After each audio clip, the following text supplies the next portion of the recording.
Good evening. I want to welcome everybody here. I want to thank you for taking time out to join us and consider what I think is a very important issue for the village. And I'm going to begin by pointing out the obvious, that this is a meeting of council, but other than calling it a meeting of council and the beginning and the end, it's basically we are here to talk to each other, listen to each other, and learn from each other. So I'm going to begin by calling this meeting of the Village Council of the Village of Glendale to order, and I will ask everyone to rise for the Pledge of Allegiance.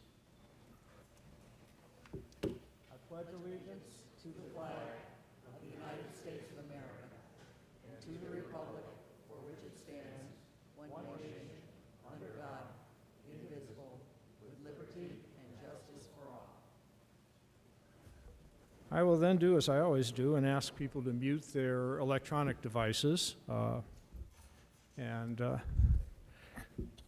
going to just point out that I believe we have a quorum here. Madam Clerk, can you confirm a quorum? I confirm the presence of a quorum. Thank you. And we have a very short agenda, but that doesn't mean it's going to be a short meeting, I'm afraid. In fact, I certainly hope it is not. So what we're going to do is we're going to begin with a presentation from our administrator on the financial situation within the village government. And after that, we will open it up for speakers to come forward and either speak, give their positions on what's before the village at this time, or ask questions. And questions can be asked either directed at the mayor, the administrator, village council, or to no one in particular and invite somebody from the government to answer them. So with that, I'm going to turn this over to our administrator, Mr. Lumsden, and let him begin.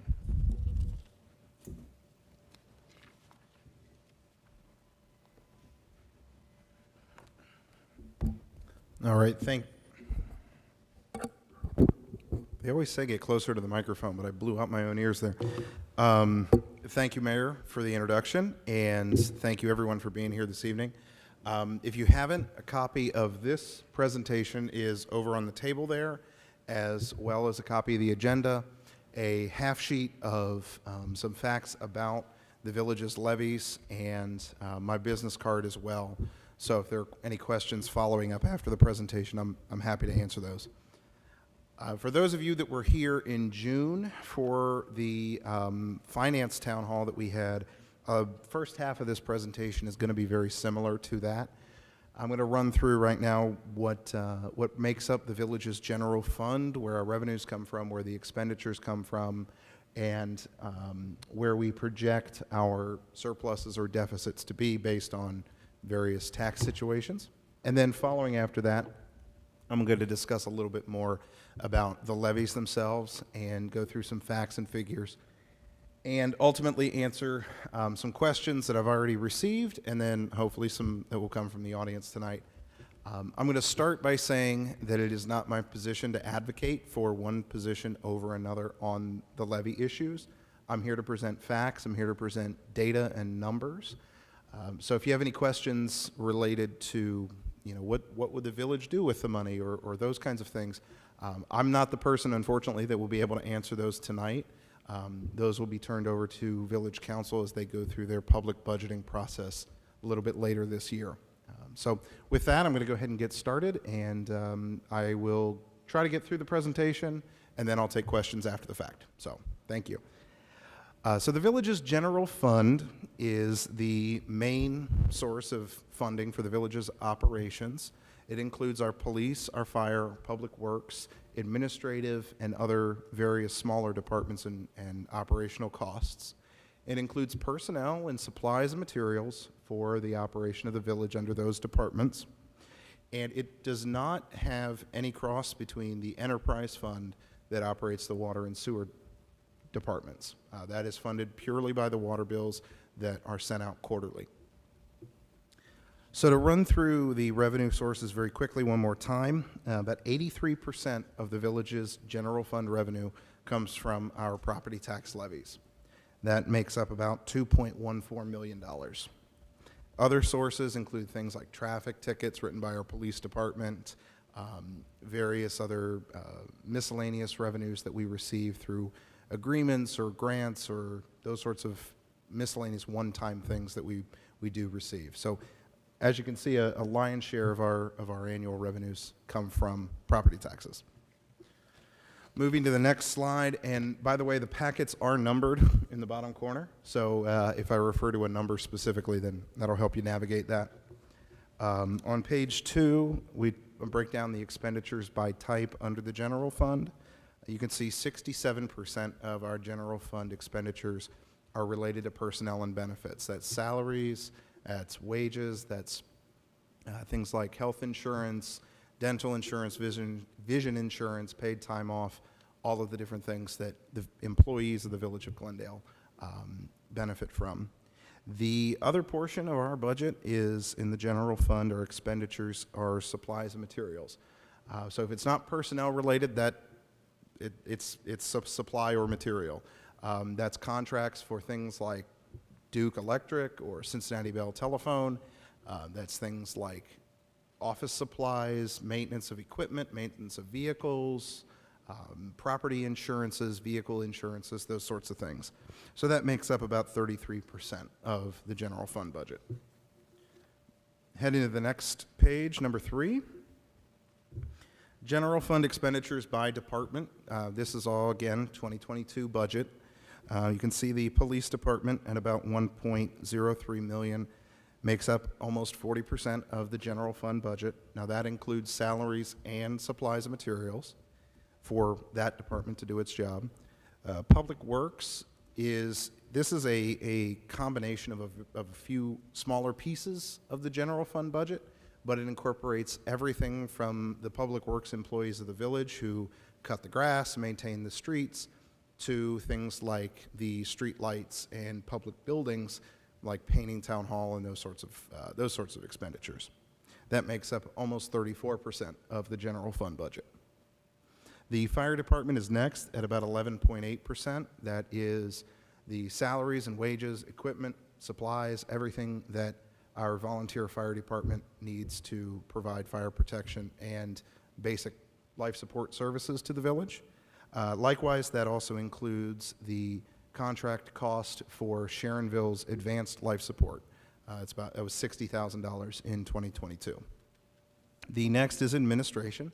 That covers me, my office, Sally and Spencer in the village office, and the various things that we do to keep the village running on our end and in our office. It also includes all the processing of the village financials, payments of bills, those sorts of things against the budget. And then we have Mayor's Court, which is, of course, traffic tickets and enforcement of laws here in the village. And then other makes up some miscellaneous, mostly county-level charges like public health department and the fees that we pay to the Hamilton County Auditor to process our property taxes for us. Heading to the next page. This chart will, again, like the most of the presentation so far, look pretty familiar to those that were here in June. And it has two sets of graphs on here. The first in red is if there is no additional millage that is passed in November. This assumes a renewal of the 8.5 mil property tax levy and failure of the 2.5 mil property tax levy. And projecting forward into 2026, you can get an idea of where the village has projected its deficit year over year. This is not cumulative. This is per year what we anticipate based on our best guesses, best projections right now, where we project the general fund to end each one of these years. The green assumes the passage of the 8.5 and passage of the 2.5, and you can see that it provides a surplus, a projected surplus in 2023, and then trailing off to a slight deficit in 2026. So that's covered there as well, and we can go into that in more detail if folks like. So heading now to more specific conversation about the levies themselves. There are 2 levies on the ballot this November. Residents will vote right where I'm standing up here, whether you're A or B. You'll vote in this building on November 8th. And there will be 2 issues on the ballot for Glendale residents related specifically to the village. Issues 21 and 22. 21 is the renewal of the 8.5 mil, and 22 is the additional 2.5 mil. Moving to the next page. I broke down here what the village, based on Hamilton County's data that they provide to us, based on their assumptions of property values in the village. So all of this comes from the Hamilton County Auditor. These numbers represent the amount of anticipated revenue that the village will receive based on each one of these levies. So the 8.5 mil renewal will generate about $887,000 for the village. That represents about 41% of our general fund revenue. The 2.5 mil additional, that's issue 22 on the ballot, will generate about $283,000 for the village's general fund. It comes to a total of about $1.17 million across both levies to be generated by the village. It's important to note the 8.5 mil is a renewal, so that number is not changing. That levy was passed in 2012, effective in 2013. That number has remained the same since then. In fact, in 2012, the village's general fund revenues for property taxes were about $1.8 million. In 2023, following the passage of that levy, they were about $2 million. And then in 2022, the village council budgeted estimated revenues of about $2.1 million. So over that time period, that gives you an idea of how those revenues have changed between the passage of the 8.5 and then today. So flipping to the next page. And again, Hamilton County Auditor provided this data to the village. It is, and whenever we talk about property tax levies, this is a pretty common calculation that folks see. It says what the estimated cost per year per $100,000 valuation of your property will cost for each of these levies. The 8.5 renewal will cost the homeowner with a $100,000 annual valuation, or per rather, $100,000 annual valuation, about $229 per year. Much like the revenue that the village has received, that is remaining the same from when that levy first appeared in the village and will not change with this renewal. The 2.5 additional will cost for each $100,000 in market value, Glendale homeowner about $87.50 per year, for a total of $316.79 per year. Flip to the next page here on page 8. And one of the questions that I had received that I wanted to cover, especially cover tonight, is a question that I got about why are there 2 levies on the ballot? Why wouldn't the village pursue one larger levy that could generate the same amount of revenue? And that's a good question, and it requires some understanding of the convoluted nature of how property taxes are calculated and billed. So I'm going to try to cover that. I know it's, if anybody has any questions, I'll be happy to explain this a little bit more thoroughly. But as we've said, general operation levies generate revenue for the village's general fund. So that's police, fire, and public works. And we've discussed that the 2 levies that will be appearing on the ballot are projected to generate about $1.17 million in revenue for the village over the next 4 years. And to get to that point, there are 2 clearer, simpler options: the 8.5 renewal plus the 2.5 mil additional levies, or a new replacement 10.32 mil levy. Now that's kind of a strange number. We usually operate in the halves or the quarters with levies, but it was important to pick a number that was as close as possible to generating the same amount of revenue. Flipping to the final page here. So the 2 proposed levies will reduce the amount of cost that a taxpayer in the village would see when compared to one single new levy. And using, again, county data, breaks down to cost per $100,000 valuation per year. As we've said, the 8.5 mil plus the 2.5 mil will cost about $316 per $100,000 in valuation per year, whereas a 10.32 mil levy will cost per $100,000 valuation per year about $361 to a homeowner and taxpayer in the village. It's a difference of about $44. So by renewing the 8.5 instead of replacing it, we're able to extend what is known as the tax rollback and the homestead tax credit, which the state of Ohio in 2013 changed its laws to say that any new levies don't receive those credits, and the cost for those credits is passed on directly to the taxpayer. While the cost goes up, it's important to note that the amount of revenue that the village receives is remaining the same across both of these two levy options. So that kind of sums up the presentation as I've prepared it. I'm happy to take questions, and as the mayor said, I'm happy to, questions can be directed at me, directed at council, as people see fit. So, Yeah, David, thank you. we're just a little short on microphone capacity here.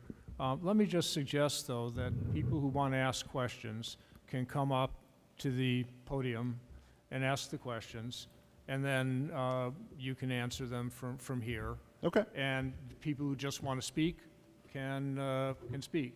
And we'll let me.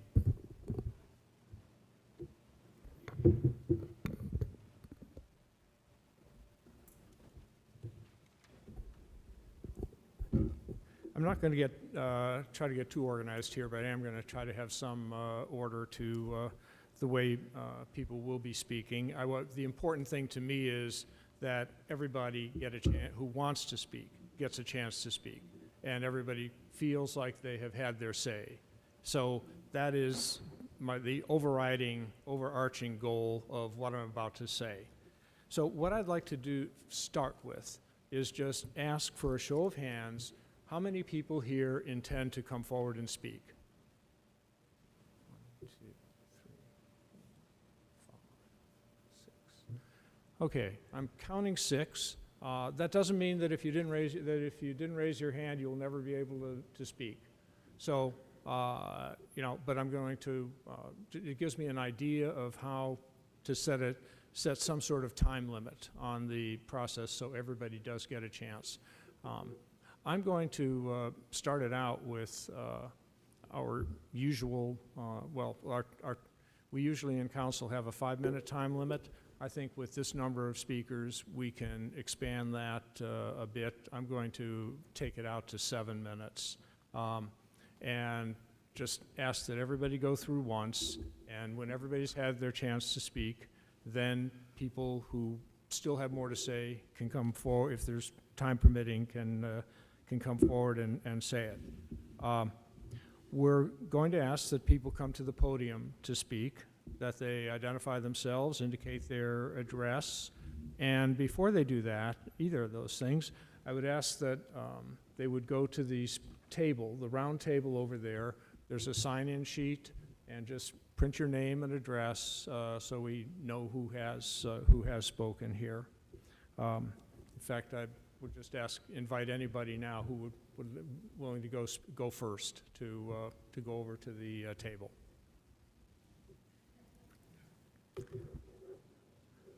Come on, there's got to be somebody. Oh, okay. Thank you. Okay.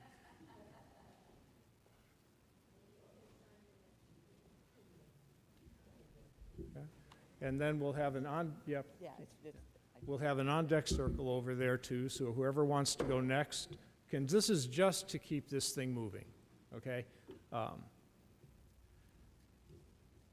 So then during your talk, you can either state your position, thoughts about the levies that are on the ballot, or you can, if you have questions, you can put those questions, as I said in the beginning, to either me, to David, or to council in general.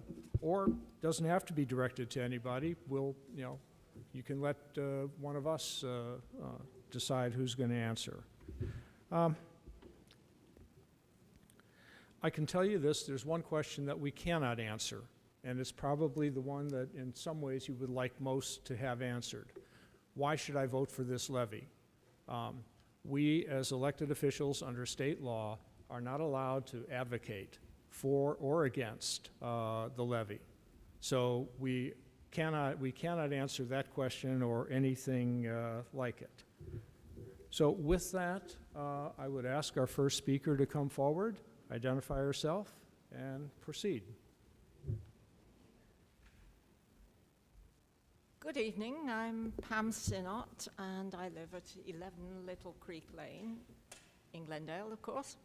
And my 10 cents worth for this meeting is to thoroughly support what David Lumsden just said. He did a wonderful job of explaining why we need 2 levies and not just one combined, because it's cheaper for all of us in what we have to pay. But I particularly want to encourage people, from my personal point of view, to support the levy, because you have to think of what happens if the levy doesn't pass, if we don't get the property tax increase. The village needs the money. The village is able, without voter approval, to impose an income tax of 1% on the residents of the village. If that happens, all of us that live in the village will be paying and submitting tax returns for city tax, even though we're a village. And the downside of that is that when you pay city tax, you owe where you live, but you pay where you work. So people's paychecks have the city tax taken out of them if they work somewhere outside the village, or even if they work in the village. But those of us that don't have that money taken out will then owe those taxes to the village, regardless of whether you've had your money taken out somewhere else where you work, Evendale or Wyoming or wherever it might be. The authority that collects the tax money requires you to either pay them what you owe the village, or to submit for an exemption, which requires you to mail in your income tax 1040, because they don't have a local office. The local one for them, they're called RETA, the Regional Income Tax Authority.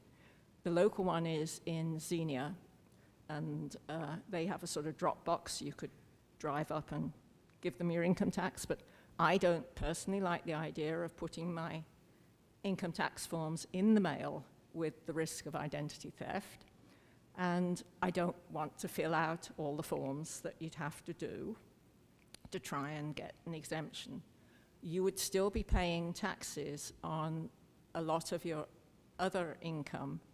You wouldn't pay it on your Medicare, for example, if you're of that age, but there are a lot of other incomes that are taxed. And obviously anybody that has a business or rental property anywhere, if they live in the village, the property or the business doesn't have to be in the village, they would still owe that 1% tax to Glendale on their income from those businesses. So from my point of view, property taxes have worked so far very well for the village. We know how to collect them. They know how to apply them to the village expenses. I think if we had to go to the city tax option in order to keep the finances in order, that would be a much less preferable way of doing things. So that's my opinion. Thank you. Next speaker.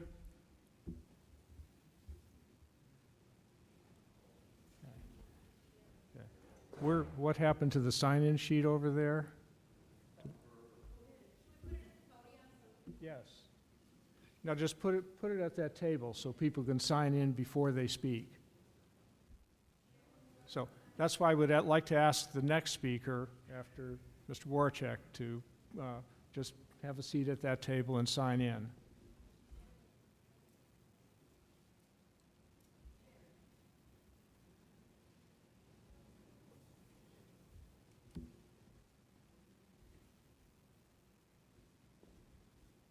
All right, my name is Jim Warchek. I live at 775 Kingfisher Lane, and I've been a resident of Glendale for 37 years.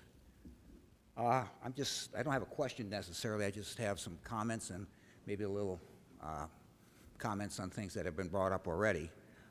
Like I said, I've been in Glendale for 37 years. I moved here from Springdale. When I came to Glendale, I knew that there was no income tax, yay.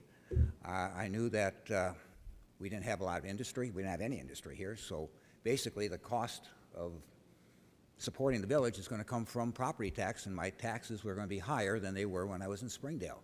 I knew that. I came to Glendale, and I never looked back. It was a good decision, and I think that I live in an upscale community. I appreciate what we have, and I know that it gets funded through our property taxes, and I'm good with that. I'm also like everybody else now. We're living through times of inflation. Costs are going up. It's reasonable that what we pay for taxes should go up. And I was looking at the fact sheet here, and it says there hasn't been an increase in the Village of Glendale taxes for 10 years. I don't know anything else that I pay that hasn't gone up over the last 10 years. I look at what we're asking for the $2.5 million additional tax, and it's going to be somewhere between $400 and $500 for my property. That's a small increase to pay over a 10-year period. To me, it's totally reasonable, and I think it's a no-brainer that that's the direction that we ought to go. I hate to see what's going to happen if it doesn't pass. It was already brought up, income tax is one of the things, but that isn't going to help next year. Any income tax might get approved. It's going to be on 2023 income, and we won't see the money until 2024 when it actually comes in. In the meantime, we're running a big deficit, and it's getting bigger every year. So, that's not a good alternative. I look at the services we have. They're primarily, the biggest part of the pie here was personnel, and that's probably where the cuts would have to come from. And I know over the years, I felt safe in Glendale. I felt supported by our fire and police. I hate to see reductions because I don't think it's going to make things any better, that's for sure. So I just want to say that I think it's the right thing to do, and I think it's a no-brainer, and I support it 100%. Thank you. Could I have our next speaker come forward and sign in?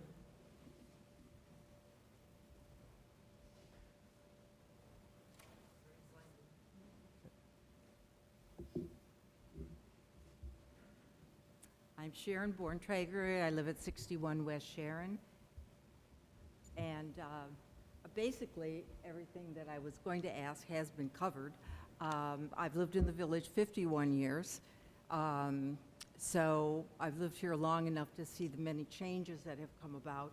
What people are asking me, though, especially people that are lower income, is how, if the levies do not pass, not the renewal, but the addition, what is going to change? How is their life going to be different in the village?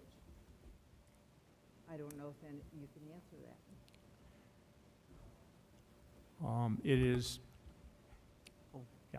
It is a difficult question to answer because ultimately council will have to face that question in putting together the budget for 2023 and beyond.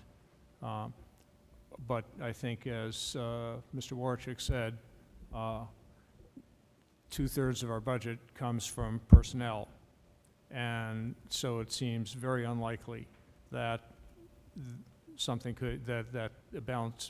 the budget could be balanced without cuts there, and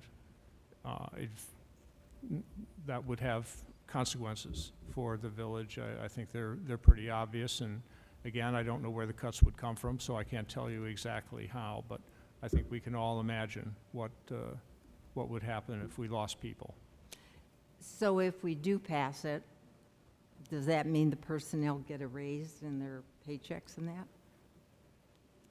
Again, that will be up to council in the budget, Because that's in what the I'm budget being process. asked, though. Yeah. I can't, that council has not made that decision yet as to what it would do with what it will do with the money. Okay, thank you. Thank you. Next speaker, please.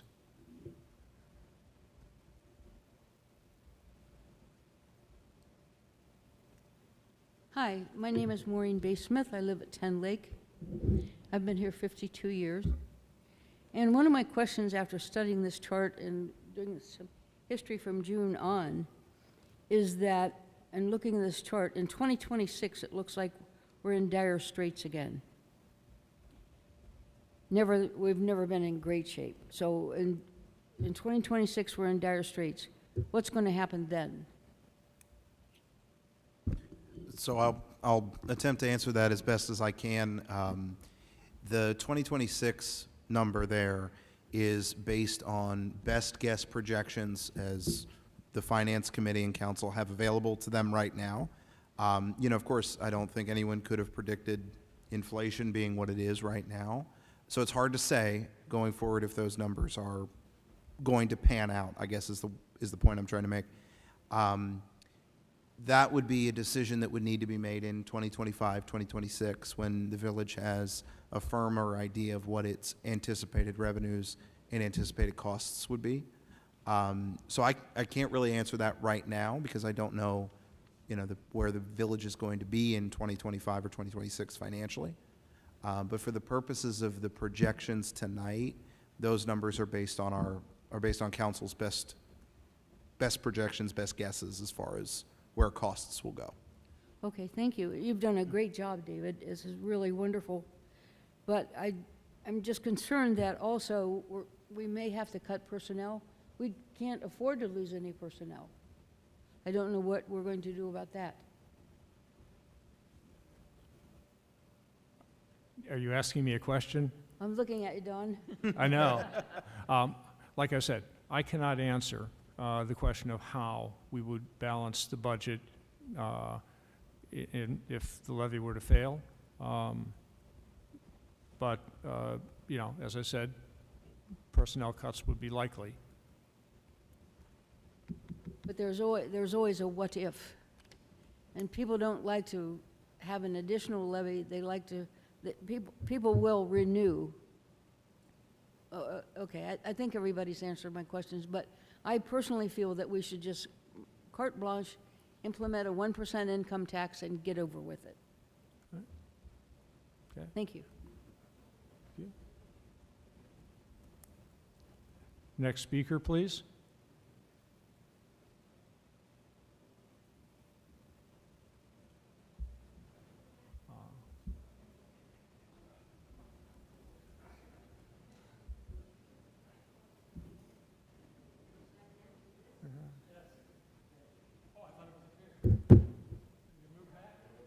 So that's okay. Speak and then you can sign in. Okay. We know who you are now. Yeah.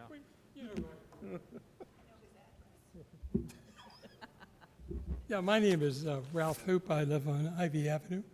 And probably most of you know, actually, I served on council for a term and also served as village mayor. So I feel I have a pretty comprehensive knowledge of what village finances were for the period from 2008 to about 2018. I'm conversationally aware of what's happened from them, but not quite such detailed knowledge. I want to strongly advocate for passage of both the 8.5 mil property tax renewal and the 2.5 mil property tax addition.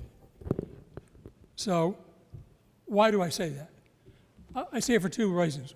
One, the village really does need the money. And secondly, because as already has been alluded to already, I believe that a property tax for Glendale is a superior way to raise money rather than an income tax. Well, let me back up a little bit. When I heard that there was going to be a town hall meeting this evening, I went back and looked at some personal records I'd kept, and I saw that in 2008, our property tax revenue was $2,900,000 $94,247. So being an engineer by trade, I'm going to call that $2,100,000, round it off a little bit. I looked up on the village website, and I saw the same number for property taxes this year that's in the past huts that you got, and that was $2,144,814. So I'm going to call that $2,100,000 plus an additional $50,000. And I might even note that that $50,000 didn't come from homes that were existing in 2008. That came from new houses or business property that was built during the last 14 years. A couple times tonight has been mentioned that the millage did increase in 2012. People took an 8.5 mil existing levy and increased that to 10. You may recall that during the Great Recession, that hit our property values in 2011. So even though the millage went up in 2012, the amount of property tax collected actually declined. So when we say we haven't collected more taxes for 10 years, it's actually since 2008. We had the same property taxes in 2008, 2009, 2010, 2011, 2012, 2013, 2014, 2015, 2016, 2017, 2018. I'm going to wiggle a little bit on the last 4 years because I didn't look them up, and I know that we have done some things like, paying for our trash pickup directly rather than as a part of this. That's moved the numbers a little bit. But the point being, our revenue has been flat for 14 years. There is no way that the village can provide the quantity and quality of services in 2022 or 23 with the same revenue that we had in 2008. There's no way. I'll go further and say that I have heard from no one, either one elected official or anyone in the village, that has illustrated a way in which we could save, pick your number, $200,000-$300,000 a year to get us through the next couple of years without some very, very noticeable impacts on village services. Fewer people, fewer services. It's my belief that, in fact, that if both of these levies do not pass, that the council will, within the next 12 months, pass an income tax. I don't know what it'll be, 1%. I suspect it'll be more like some of the illustrations that were talked about of 0.5%. But I am virtually certain that that would happen. I'd bet dollars to donuts. So my second point is that even if we got that additional revenue, I think it's a superior way to continue to get it through the property tax. And the first ways is, it's already been talked a little bit, that people that don't have earned income, wages, or a business that they collect revenue from, essentially will not have to pay the new tax. In Ohio, things like Social Security, pensions, dividends, IRA withdrawals, those kinds of things are exempt from the income tax. So we would be shifting the tax burden to the lower, younger part of the population. And long term, I think that's a negative in the sense that those younger people that would be likely to move here will be more reluctant. Over the years, I've heard more than one person say they came to Glendale because there is no income tax.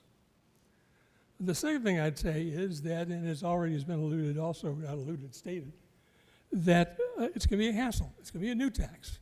Whether it's 8.5 or 10 mils, 10.5 mils, 11 mils, 8.5 plus 2.5, from these new levies that pass, that it's still, one bill that you'd pay to dusty roads, whereas there will be new taxes to pay as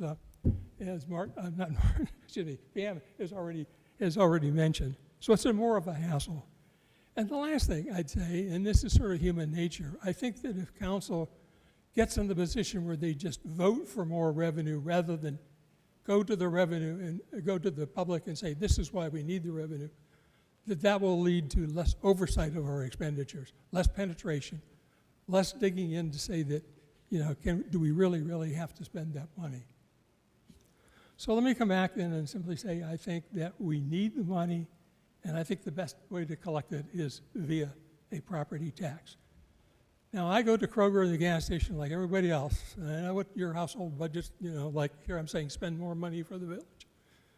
But you don't have to look very far away to look at Tri-County and see that we are not living in a prosperous, growing, dynamic area, just the opposite. And if we are not willing to support our village with at least a modest amount of additional revenue, I don't think Glendale is going to stay an attractive place to live.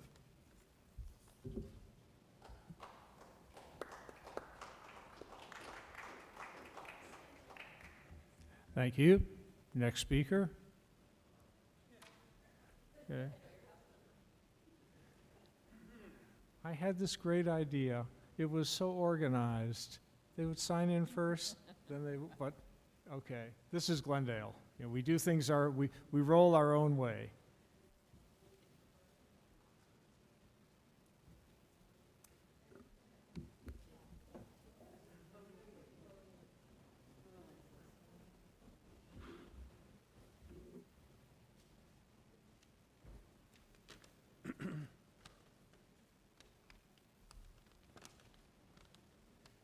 Hi, good evening. I'm Jack Busher. I live at 960 Laurel Avenue. I've been here for 37 years with my darling wife. You may not know it, but because of budget constraints, the village maintenance crew has already been cut, I believe, from 8 to 5, and other expenses have been trimmed back. So if you happen to notice that maybe there's some weeds out there that weren't there before, and gas lights aren't as nice as they used to be, that's one of the problems. The easy way to keep the village looking nice is to vote for both tax levies coming up. The wealthy families who used to pick up the village tab are gone. The estate tax that helped small municipalities and was eliminated by our legislators. Glendale is one of the most economically run towns in the county. All of our village officers are volunteers. Since the beginning, citizens have stepped forward.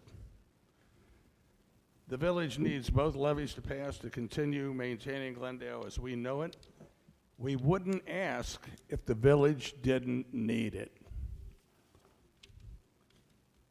There are no free lunches. We must face reality and pay our way. Glendale is a special place. Let's keep it that way. Vote for both.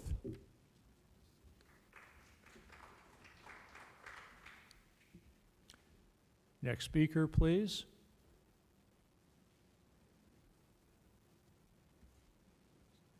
I thought there were more than this, more hands than this. Anybody? This is number 6. This is number 6. Okay.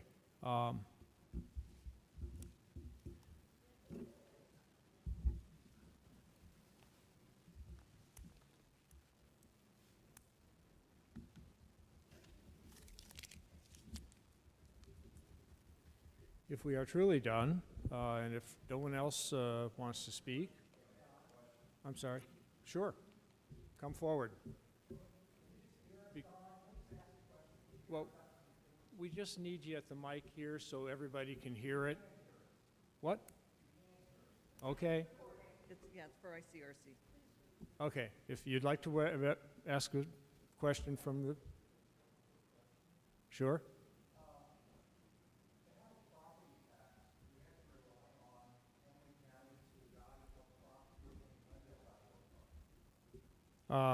Hamilton County values our property. No.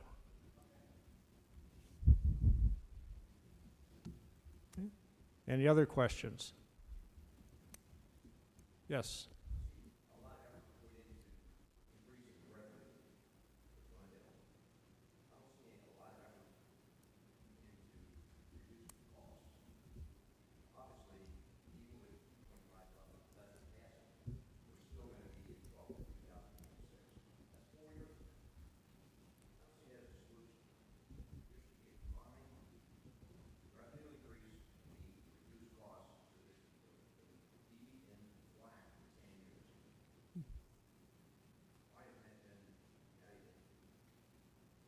all I can tell you is that every year, and if you are welcome to come to our budget meetings, which are going to start in just a few weeks, and at every one of those meetings, you will see and hear a very concerted effort by your village council members, members of the individual committees, to cut expenses wherever possible.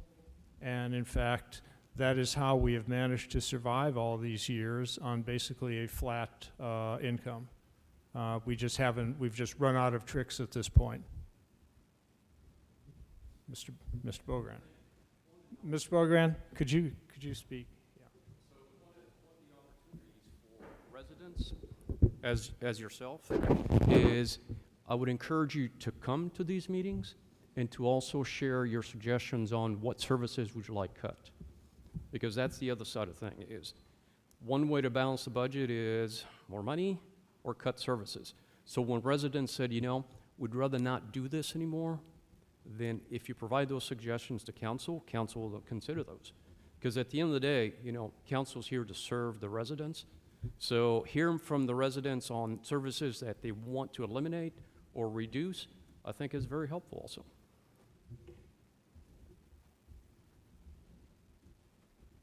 Thank you. Any other questions or comments? Yes. Oh, was that a hand that went up or not? I thought I saw a hand go up, but nope. Okay. I'm